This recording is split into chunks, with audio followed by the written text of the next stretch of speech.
আমি এই দেশি হাঁস রান্নার রেসিপি অনেক আগে অনেকবার দিছি, মানে অনেকবার বলতে পারেন। আমার পেজের মধ্যে সবচেয়ে বেশি এই হাঁসের রেসিপি দেখতে পারবেন।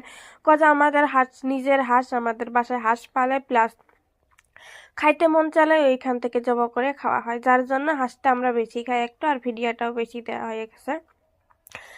তো আজকে আপনাদের আবারও দেখাবো এই যে দেশি হাঁস রান্নার রেসিপি। আর রান্নাটাও কিন্তু খুব সুন্দর হয়েছিল। আর আলু দিছিলাম, আমার আলু না দিলে ভালোই লাগে না। আমি অনেক আবুদের রান্না দেখি, ওরাও কিন্তু আলু দেয় সাথে।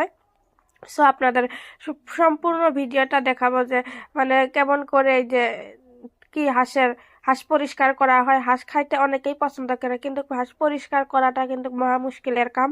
ওইটাও আপনাদের একদম ইজি ওয়েতে দেখাবো। আমাদের গ্রামে আমাদের মা কিন্তু এরকম ভাবে একদম খুব জলদি পরিষ্কার করে। সো আপনারাও খুব জলদি পরিষ্কার করতে পারবেন আর একদম খাইতে পারবেন, যেহেতু পছন্দের বস্তু। আসসালামু আলাইকুম।